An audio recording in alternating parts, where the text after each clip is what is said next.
Improving and weathering your rolling stock needn't be an expensive evolution, so let me show you what I've done to some of mine.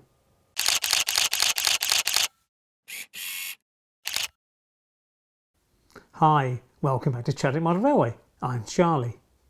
Now, before we kick off on improving our freight stock, I just thought I'd mention that I get a fair amount of inquiries these days about people who want to improve their own layout and, accordingly, their track plan. They ask me for advice, and sadly I'm not really the person to give it because my imagination with track planning isn't that good. I have a great deal of help from a chap called Lee Stoddart who helps me along incredibly, let's say, with new aspects to Chadwick. But how do we help each other as a community?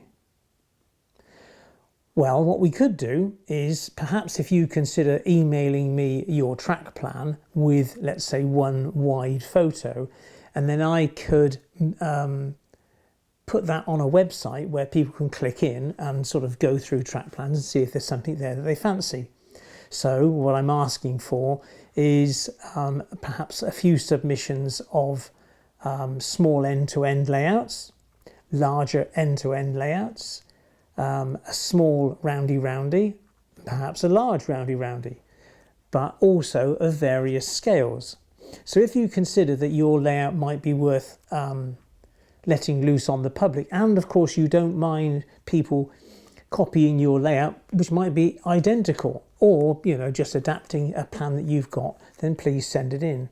If you use the AnyRail program, by all means send in the file, because then I could post that on a website in the future where people can go on, download the file, look at it, adapt it or whatever. But it's on the understanding that you don't mind people having your layout, and when you go to a model railway show you may well find your layout there, but hey, we are where we are. But it's something I'd like you to consider. Right, let's have a look at improving our freight stock. So what I'm trying to do is offer a little something for everybody. So we've got the original Hornby Freightliner set that could do with a bit of TLC. We've got the container flat, also known as conflats, with its container, and also a 16-ton mineral wagon. So what I'd like to do is, without using an airbrush, is to put a dark wash on these and also add some decent rust to the 16-ton mineral wagon, as I said, without using an airbrush. So what should we do first? So let's set about a 16-ton mineral wagon. Please don't forget to subscribe to the channel, and if you hit the little bell icon and go for all, then you get a notification every time I release a new video. Now, before you go mad with your paintbrush, it's always worth doing a bit of research. Now, I like this series of moving the goods, and in particular this one is Coal Energy for the Nation, and there are some decent photographs inside, not only black and white but also in colour, because if you're going to try to weather or improve your stock, it's always nice to do it from some decent images. There are tons in here, some black and white and some colour. Oh, have a look at this one in a minute, because this in particular is interesting because these are grey and these are bauxite in colour, and these are unfitted. There are no braking system, whereas these are either vacuum or air brake stock. Okay, just so you know the difference. A lot of people just think they're for iron ore. They're not. They are brake equipped. Anyway, loads of images in here, and it's always best to use some decent photographs before you start your weathering extravaganza, let's say. Okay, these three mineral wagons I'm going to use, so let's have a closer look at these. I'm sure you realise that the white stripe denotes the door that opens. This on the other end, it doesn't open, and that's what the white stripe's about. And this is sort of straight out the Bachmann catalogue. This one I bought at a show. Someone's had a go at weathering it. Hopefully we can improve on that. And this one here has got some coal fitted, but the problem is when the gentleman concerned has fitted the coal, of course, there's no rust or weathering on the inside of the wagon. So the first thing I'm going to do with this is dig out the coal, and then I'm going to weather the inside of all three trucks. Now I've kind of loosened it with a scalpel, and this does pull out. And now I can get in here now, clean up around here and add some paint. What paint have I got? Well, today I've got, and I'm not necessarily recommending these for you, I've got Rail Match 2405 Dark Rust, Rail Match 2404 Light Rust, because rust does come in different colours. And I've also got these two products from Town & Country Scenics, which are Rustic. You may have seen these at shows. I bought them some time ago and I haven't really given them a go, but I certainly am going to today. So the first thing I'm going to do, like I say, is paint just the inside of these wagons, not all of it, it's just the amount where you're going to be able to see the rust after the coal load is fitted, and then I'll come back to you. So after a quick stir, I'm just using the Rail Match 2405 Dark Rust and a wideish brush, and all I'm going to do is just paint around the inside of the lip of these trucks. And this, I started with the dark rust because older rust is darker than new rust, in my opinion. I think that's right. Fresh rust tends to be a lighter shade. So I don't need to go all the way down in the wagon, just around the outside to give that a chance to dry, and obviously the edges around the wagon.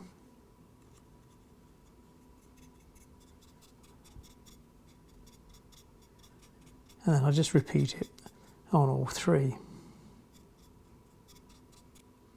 This one's a bit more glossy, there's some horrible stuff in here, but hey ho, I don't have to dig it all out.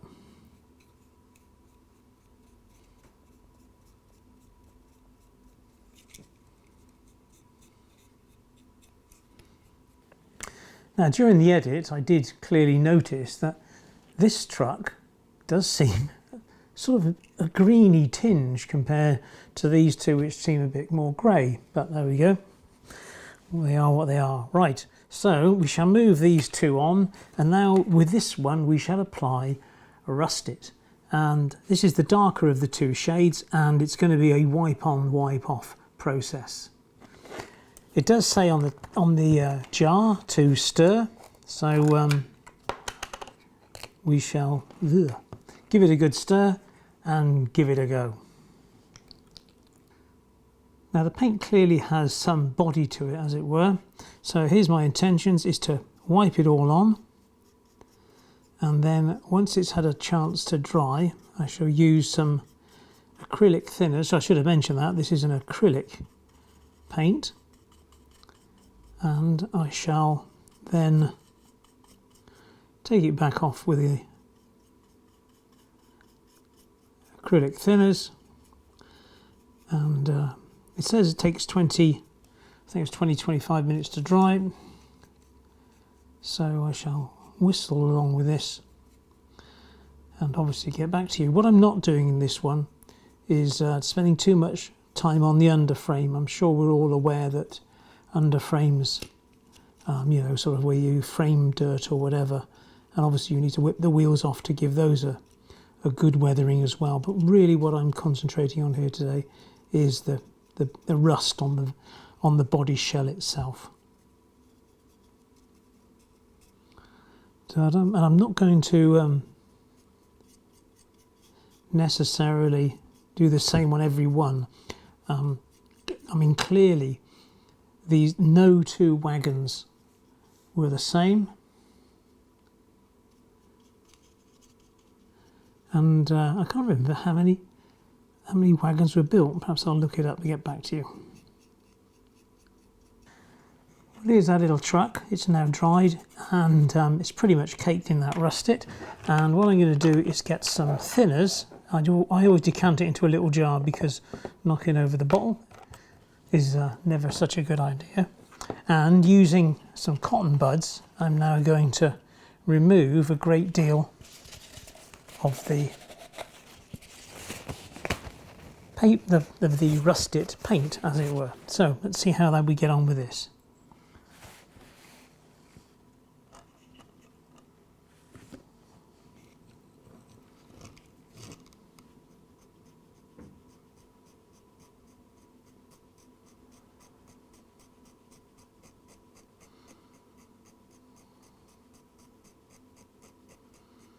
Well, it's coming off okay, and we'll clear that data panel. And then just give it a dry with a tissue.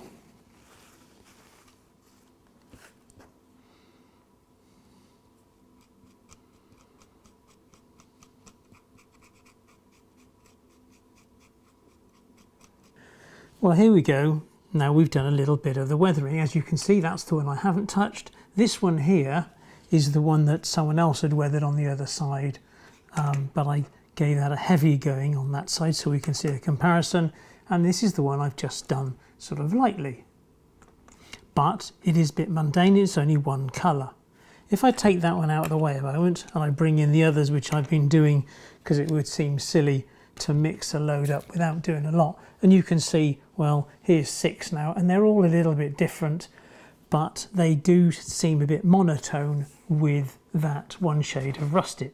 So the next thing I'm going to do is whap some of the other colour rusted on, which is the lighter colour.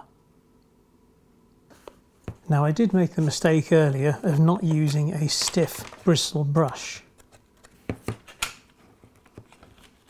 to apply the other pot of rusted. A mistake which I won't make this time, should I ever get this pot open. Now what I intend to do is to just sort of sponge some on, and also the same method as before. So one at a time I'll have a little look at these trucks.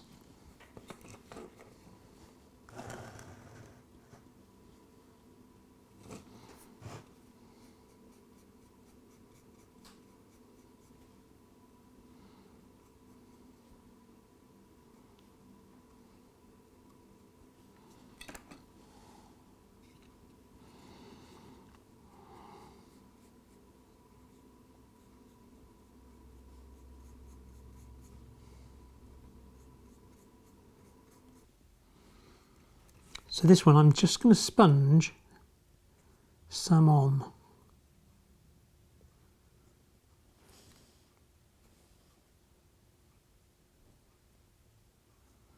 And my initial thoughts are, it's a bit orange, isn't it? But we can always take it off. I'm not sure about those other colours, so what I'm going to do is I'm going to do this particular truck with both colours at the same time. So I shall dab the base colour on, but put a bit more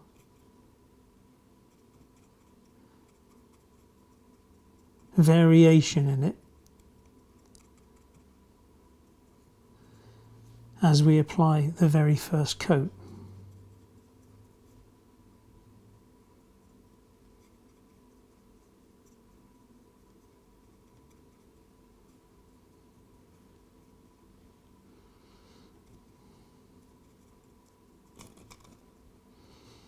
Which I think is making it somewhat more interesting from the outset. The thing I do like about it is it's got this fibrous nature, and I know some people use talc, talcum powder, when they do their painting to give it some, to give the rust some body, and I must confess that's something that I've yet to try, and I'm sure I will in due course.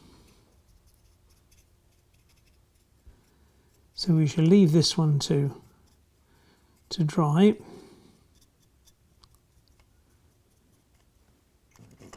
And see how this one comes up.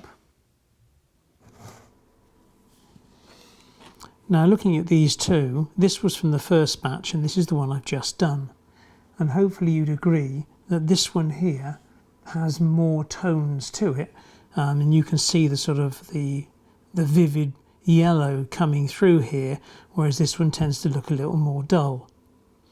And I do believe that this one here is the way to go. So if you're going to use this stuff, it's best to dab into the dark brown and apply it, and then dab the yellow in and mix it in as you go, and then when you come to take it back off, you'll get the more vivid tones.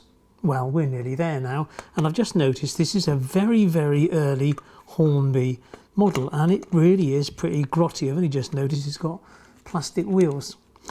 Anyway, back to my little adventure with the Rustic. I'm going back to the dark rust again, and the reason is because I want to put a little bit more rust details on these panel. So what I'm going to do is just dab my brush in the Rustic, and we're into sort of not dry brushing because I'm just going to dab it. So all I'm going to do is dab some into the panels. Not too much, it's just a case of this is where the rust is currently breaking through.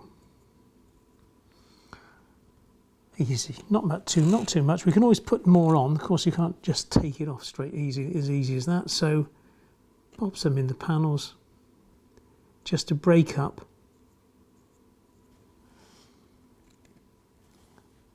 the sort of plainness of it. So I shall whip through the rest in no time. All quite straightforward. So what's next? Well, to give you a feel for what they'll look like with coal, I thought I would pop in the two coal inserts that I removed earlier with the sort of pliers. So if I pop those back into these wagons, it will give you a feel for the final look. So we've got a pair of wagons with an offering of coal, but where do we go from here? Well, as we're not using airbrushes, what I thought we would do next, as these wagons are of similar weathering sort of look, I thought that we would do one with a Humbrol weathering powder and one with a black wash to see if one is remarkably better than the other. So what should we do first? Well, let's do the Humbrol black wash. So what are we actually trying to achieve? Well, we just want it to sort of look like there's a coal residue on there, don't we? So hopefully this will kind of look that way.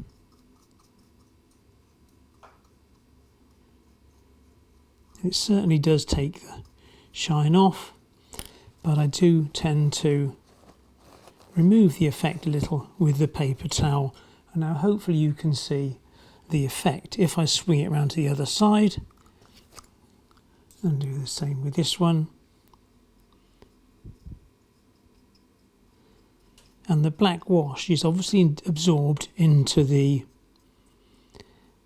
rust effect given to us by the rust we put on earlier.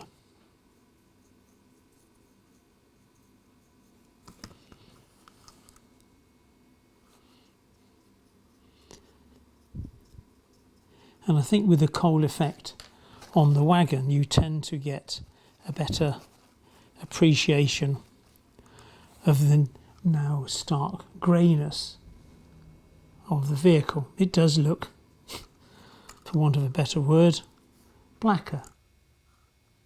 So that's that one. Let's try the weathering powders. Now, weathering powders, as you'd expect, this isn't going to be a secret, is it? Is a powder, and I tend to use a flatter brush with a stiffer bristle because I want to poke it in there and get it into the crevices. So this is the Humbrol weathering powders, and as you can see, it goes on very well. It also goes everywhere, but then in reality that's exactly the way the coal trucks would look. If you've got too much on there, you can just sort of progressively wipe it. And if I just swing it from one side now to the other, you can see the stark difference. So back onto this side again, or rather the other side now. And the more you put on and the heavier you sort of poke it in with the brush, obviously, the darker the effect you get. There's a couple of disadvantages with this powder, of course. If you don't touch your wagons, I mean, if you just form them up onto rakes and leave them on your layout, then all's well and good. But if you have a habit of moving them off, changing trains and everything else, then the powder will come off. You can sort of soon wipe it away. And obviously, you know, it's just the abrasive nature of handling. And if that's the case, then you need to give it a spray with a translucent aerosol sort of thing, such as a matte varnish. So there we go. What do we think of that? It's a very personal opinion. I mean, you know, you might like them both. You might perceive that putting the weathering powder on is a better way of doing it, more controllable perhaps. You know, it's horses for courses, really. Well, there we have it, 5 slightly different coal trucks, all with their own sort of individual look. So what products have I used during this video? Well, we had Rail Match 2405 Dark Rust, and that's what I used on the inside of the coal trucks. Looking at it now, I should have mixed in some black with it because I would like that to be darker, but I can soon sort that out with, of course, the Humbrol Black Wash, or indeed the Humbrol Weathering Powder. And the main thing I used for the rust was obviously those 2 Rustic products. And at $7.99 a pop, I mean, they're not that expensive, but the pots are just so big. There is absolutely tons of the stuff in there. And for railway modelers, yeah, there's a few fleets of truck in here. And these are available from squirestools.com. So there we are. I hope you enjoyed that and found it useful, getting your coal trucks looking pretty good, but without using an airbrush. Now here's the next project. This is known as a container flat. Eras, I think it's 5, 6, maybe 7. They were kicking around in sort of 1970 as I remember them. And what went on top? Well, you can get one of these little containers, and there are lifting eyes on the top of the container, and it would be craned off and put onto a lorry, and that's how the container system worked before the days of ISO containers that we know today. And you can actually fit 2 on these little things, and off they would trundle. You can even get refrigerated ones. Pretty nifty little things. So how can we make this so much more interesting? Well, what I thought we would do with this example, because I've glued it down, is chain it down to the conflat, short for container flat wagon. So how do we do this? Well, we need a bit of chain. Now these 3 necklace chains shown here next to this scale ruler, it shows you exactly how they are to scale. So here is 1 foot and 4 millimeters to the foot, so each segment there must be 1 millimeter. So 1 millimeter must be equivalent of 3 inches. So each of these links is probably about 4 inches. Now of these 3 necklaces, this is the only one that appears to be realistic as a securing chain, something you would chain something down, you know, like a car on a transporter or a wagon on a train. I try to find out what these links, these necklaces are called, or this chain, and this might be a drawn elongated, or perhaps a link and connector. but these two here are just sort of fancy necklace bits. Where did I get them from? Well, I paid something like 50p, perhaps 50 pence, 70 pence or whatever for these necklaces at a car boot sale, which I don't know if you have them in your country. In England we do, but you might know it as a sort of like a yard sale, but everyone gathers at a table in a field and sells off all their junk, let's say. Anyway, let's use this chain to secure our load.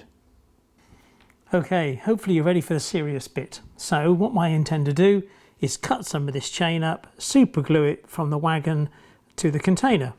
Piece of cake. However, this is the serious bit. Super glue activator. I can't get super glue to glue, excuse the pun, without this stuff. This stuff is absolutely wonderful. However, spacebar, contains hydrocarbons C6N alkalized blah blah blah blah blah, pressurized, causes skin irritation, may cause drowsiness or dizziness, suspected of damaging fertility of the unborn child, may cause damage to organs through prolonged or repeated exposure, do not do blah. Anyway, it's horrible stuff. Therefore I have gloves and I have a mask and I've got goggles. So make sure when you're using super glue activator, because I actually didn't know how bad it was, that you take the necessary precautions. Right, serious bit over, let's crack on. Now while I've got the mask off, I've got a helping hand here so I can hold the component still. I've also got some super glue debonder, which I will obviously use, but I won't be super gluing my fingers together this time because I've obviously got a set of gloves. And the way I use super glue is I decant the super glue onto a piece of paper, and then I use a cocktail stick to decant it from the piece of paper then up onto where I want it. So I shall do that, pop the super glue onto the conflat, then hopefully dangle the necklace in place and then spray it with the super glue activator. Right, wish me luck. It may be a bit garbled from now on because I've obviously got the mask on. So first things first is the super glue onto the paper.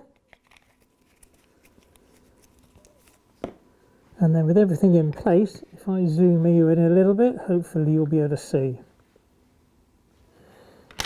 And then the cocktail stick with the super glue onto the component. A little bit more. And then the necklace. Now we'll see who's got a calm hand here.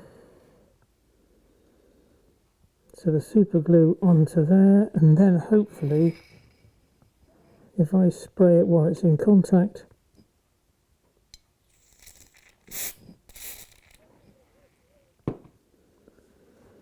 and that may well have bonded. I'm just going to put another drop of super glue on the outside, like so,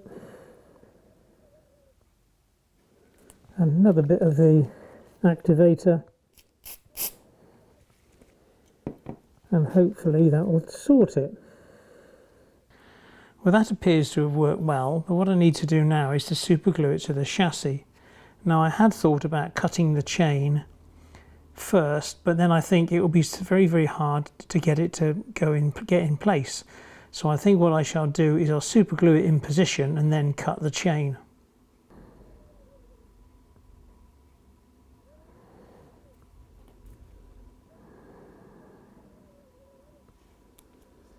Now holding a little bit of tension on the chain, I'll put another blob on the outside,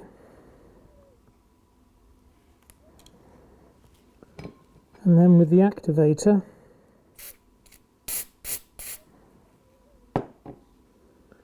hopefully we'll be okay.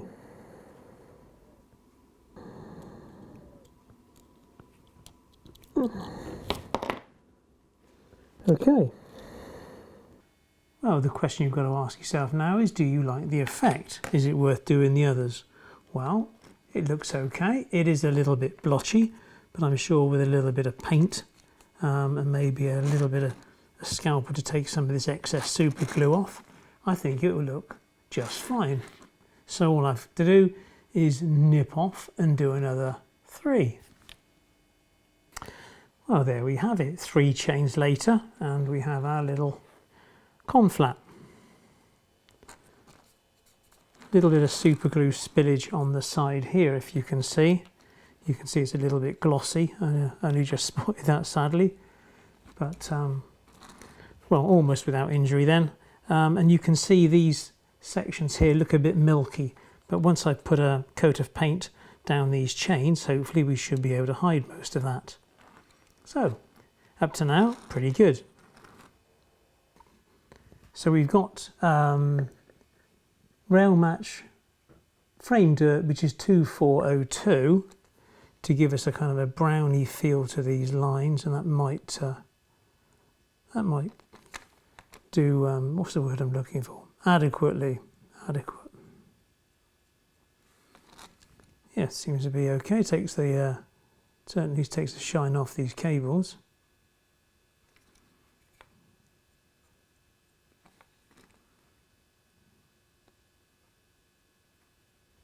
Well, there we are. I think it's quite a success, really. Yeah, I'm very, very pleased with that.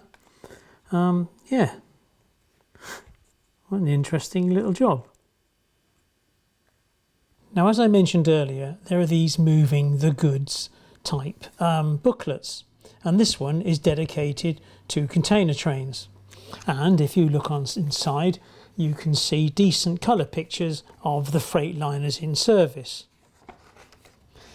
And you can also see the gaps between the Freightliners and how the Freightliner trains themselves are made up. So do we want to end up with a fleet of these? These are the old Hornby original ones, and they clearly have their problems. Well, you can pick these up at a show at round about perhaps 10, maybe £15 a pop. Or of course you could buy the new ones from Bachmann, which are anywhere between £77 and £90 for 2, which I think is a staggering amount of money when these are as good as sort of 70% of the new ones. So let's see what we can do with the old Hornby ones to make a decent train. So here's the basic underframe. The skeletal structure isn't the same as the real thing, so if you decide to leave out the container that would go here, you wouldn't be able to see through the structure, and these segments aren't quite right. The couplings are nothing short of what we would call in the trade dreadful, aren't they? They are absolutely appalling, and the wheels are pretty naff as well, and you need to replace these. But the main problem, and hopefully you can see from there, is actually the fact that this structure bends. And hopefully you can see here that there is indeed a bend in the structure. And of course, the more weight you put on it, as you load it up with wagons, the more pronounced the bend becomes. So what can we do with this? Well, the first thing I did with mine was I re-wheeled it. There you can see the bend there. Is re-wheeled it, and these wheels came from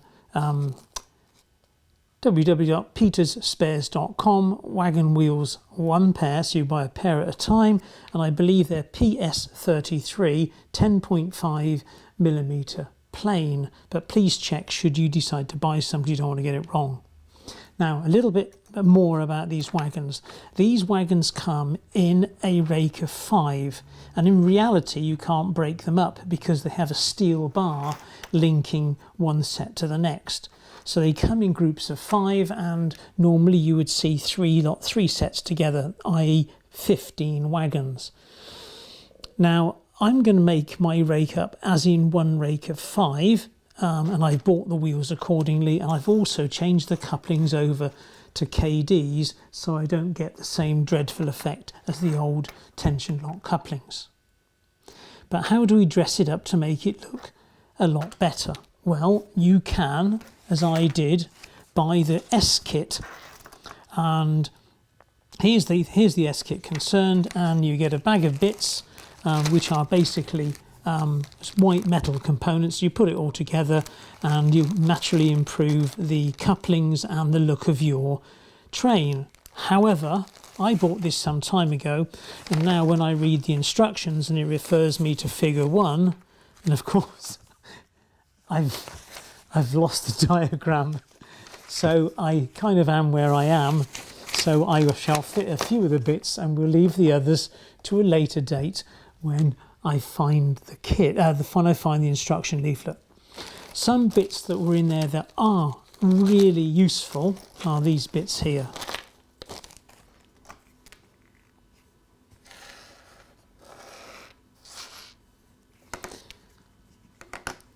And these are the buffer beams, buffers, and a handbrake wheel.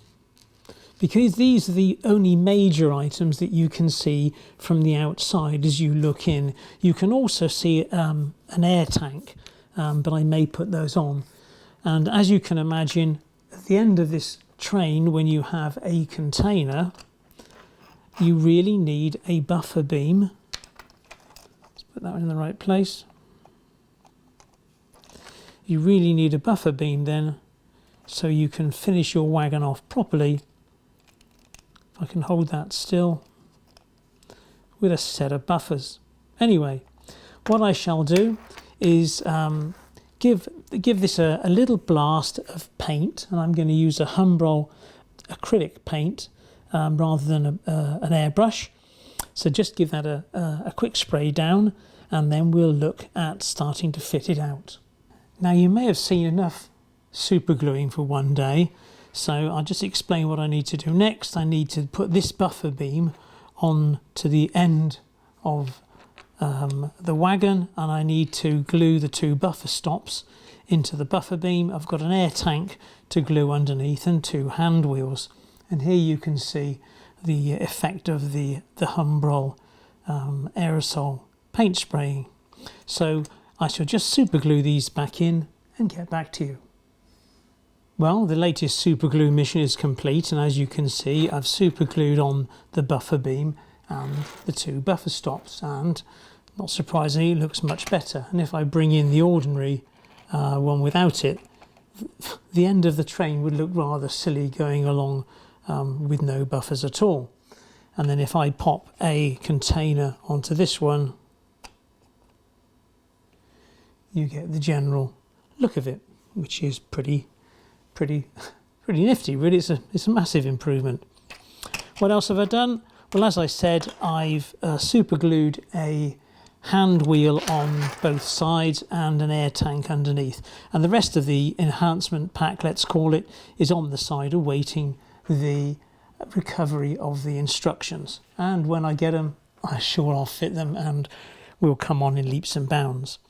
So I could now sit and paint up these parts, but rather than sit and wait for that to dry and all the rest of it, I think I'll get on and show you exactly how I get rid of the bend within the chassis itself. However, just before we do that, a quick history lesson as I perceive it. This is the original BR Freightliner container. This was superseded by Freightliner Limited, which I think was set aside as a separate entity, and Limited being used and the BR logo was removed.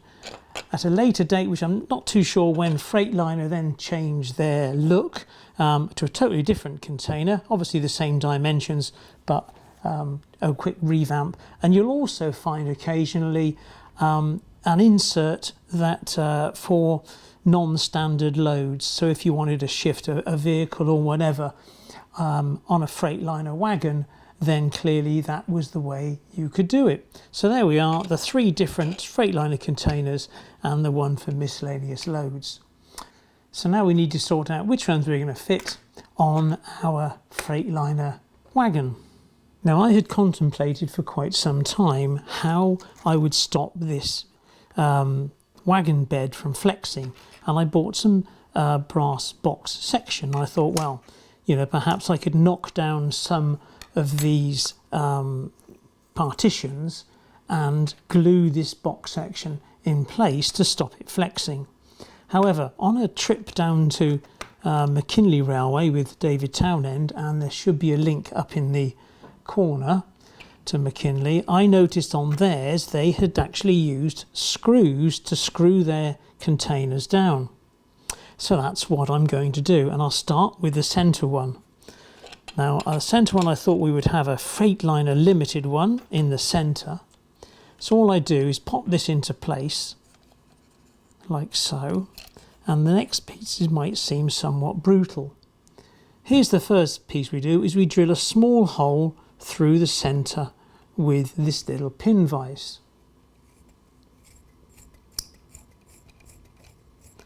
And we drill straight through the bottom of the frame of the bogie and then straight into the bottom of the Freightliner Limited container.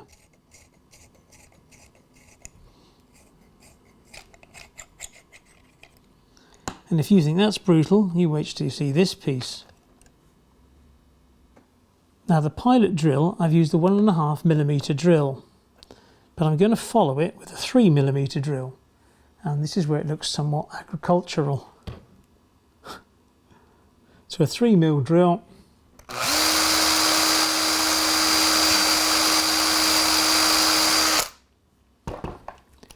Brutal, but straightforward.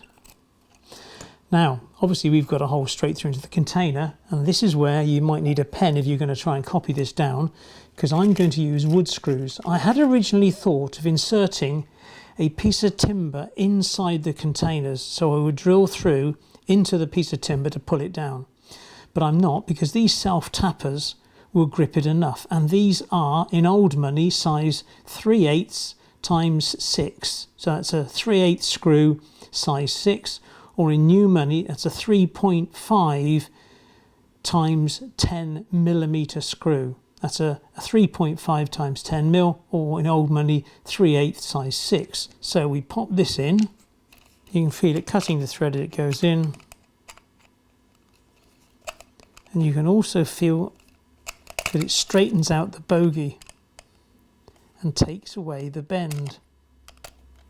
Careful not to over tighten it.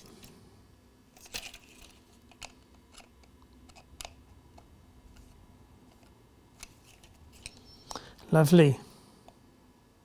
Straight as a die. And for the end ones, it's slightly more complicated because you don't have a central boss in which to drill into. So what I've decided to do on these is I drill 2 holes. I drill one here and one here on opposing corners, and then pop the screws in from there. Now the screws do seem quite big, but at the end of the day, once they're painted black, they'll soon sort of disappear. You're not going to be able to see these that easily from the underside. Well, that's the 3 containers fitted, and as you can see, there are the screws. I put 2 at this end. I just needed sort of to pull it straight. And if I hold it straight onto the camera, hopefully you can see that this container chassis is straight.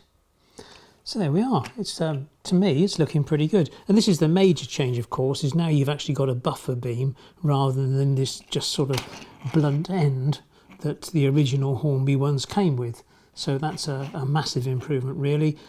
So what have I got left to do with this? Well, clearly I've got to paint up the hand wheels for the brakes, the the pressurized braking tank, I imagine that is, and the buffer beam. These should be blue, and obviously buffers going black and that sort of stuff, and make it as sweet as a nut. And then as with most of these, they're coupled up with KDs, and I think it's a great little step forward. Talking about money, I think the enhancement pack is about £25, but for £25 you get enough bits and bobs to do 5 of these units. Of course, you know, it's not as good as the new Bachmann set, but then, you know, say they're on average probably about 85 quid for 2. Well, you need 5 to run a realistic rake, or 10 or 15. So yeah, this is big money.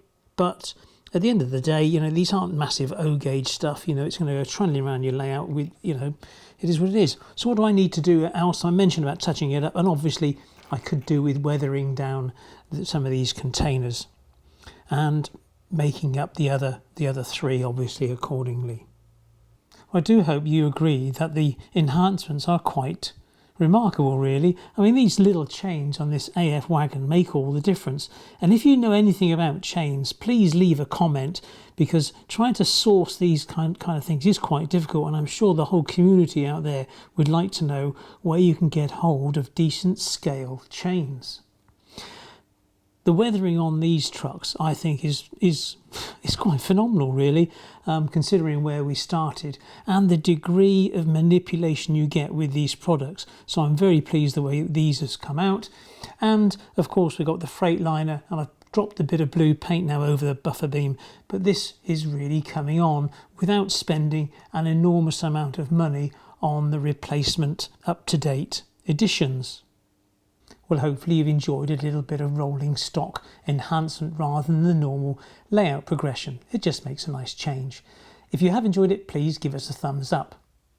As usual, I'd like to thank the people who donate to the channel and, of course, the patrons who make it all possible. So if you'd like to become a patron, there should be a link there. And if you haven't subscribed, there should be one there. And a video here and here. And I'll see you next week. Thanks a lot. Take care. Bye-bye.